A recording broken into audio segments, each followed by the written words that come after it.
Hello नमस्कार दोस्तों। वक्त के साथ बहुत कुछ बदल जाता है, लेकिन कुछ चीज़ें ऐसी होती है जिन्हें हम बदलने नहीं देना चाहते। जैसे हमारी संस्कृति, हमारी कहानियाँ, हमारे पुरखों की सीख। आज हम लोग रहस्य लोग हिंदी चैनल के माध्यम से आपको सुनाने जा रहे हैं 5 ऐसी कहानियाँ जो हमारी किताबों में थी, दादी नानी की जुबानों पर थी, लेकिन वक्त की धूल ने इन्हें ढक दिया। तो आइए इन कहानियों की परतें हटाते हैं और फिर से इन्हें जिंदा करते हैं।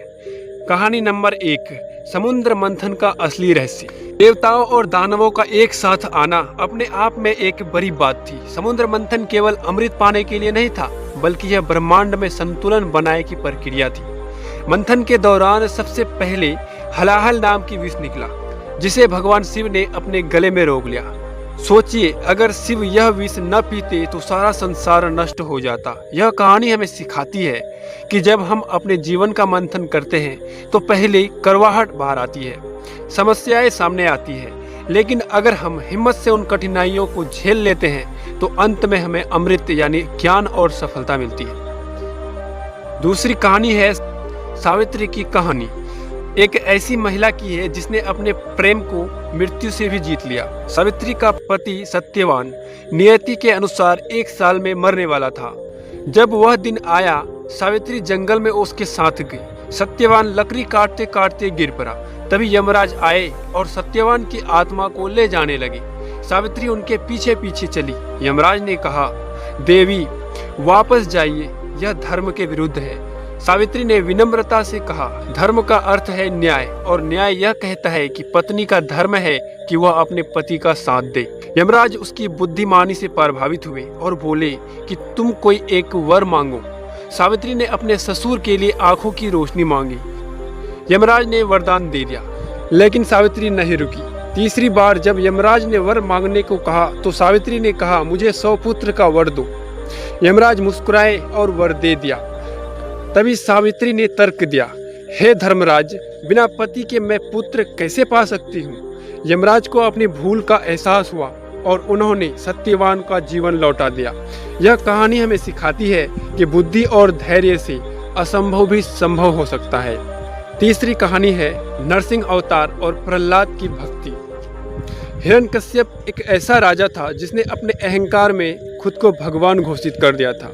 उसने आदेश दिया कि पूरे राज्य में केवल उसी की पूजा होगी, लेकिन उसका बेटा प्रहलाद विष्णु भक्त था। प्रहलाद को कई बार मारने की कोशिश की गई। उसे सांपों के बीच डाला गया, हाथियों से कुचलवाने की कोशिश की गई, लेकिन हर बार वह सुरक्षित बच निकला। आखिरकार हिरण्यकश्यप ने अपनी बहन होलिका को कहा कि वह प्रहलाद को गोद में लेकर अग्नि में बैठे। होलिका को वरदान था कि आग उसे नहीं जला सकती, लेकिन यह वरदान तभी काम करता जब वह अकेली होती।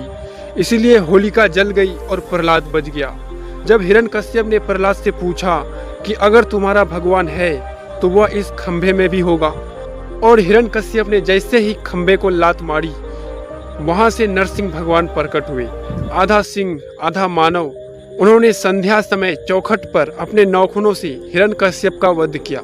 यह कहानी हमें सिखाती है कि जब अन्याय अपनी समय सीमा पार कर देता है तो ईश्वर किसी भी रूप में आकर न्याय करते हैं। कहानी नंबर 4, राजा हरिश्चंद्र की सत्यनिष्ठा।